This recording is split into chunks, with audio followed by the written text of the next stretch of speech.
Out of the trunk, the branches grow, out of them, the twigs. So, in productive subjects, grow the chapters. The crotch alluded to on a previous page deserves independent mention. It is a notched stick of a peculiar form, some 2 feet in length, which is perpendicularly inserted into the starboard gunwale near the bow, for the purpose of furnishing a rest for the wooden extremity of the harpoon, whose other naked, barbed end slopingly projects from the prow. Thereby the weapon is instantly at hand to its hurler, who snatches it up as readily from its rest as a backwoodsman swings his rifle from the wall. It is customary to have 2 harpoons reposing in the crotch, respectively called the first and second irons.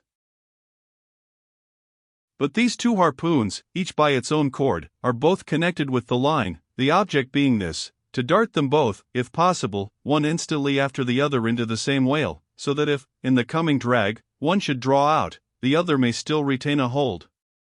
It is a doubling of the chances. But it very often happens that owing to the instantaneous, violent, convulsive running of the whale upon receiving the first iron, it becomes impossible for the harpooner, however lightning-like in his movements, to pitch the second iron into him. Nevertheless, as the second iron is already connected with the line, and the line is running, hence that weapon must, at all events, be anticipatingly tossed out of the boat, somehow and somewhere, else the most terrible jeopardy would involve all hands. Tumbled into the water, it accordingly is in such cases, the spare coils of box line, mentioned in a preceding chapter, making this feat, in most instances, prudently practicable. But this critical act is not always unattended with the saddest and most fatal casualties. Furthermore, you must know that when the second iron is thrown overboard, it thenceforth becomes a dangling, sharp-edged terror, skittishly curvetting about both boat and whale, entangling the lines, or cutting them, and making a prodigious sensation in all directions. Nor, in general, is it possible to secure it again until the whale is fairly captured and a corpse.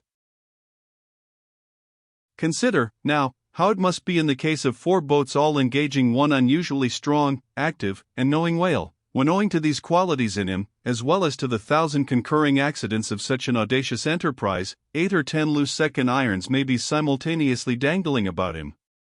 For, of course, each boat is supplied with several harpoons to bend onto the line should the first one be ineffectually darted without recovery.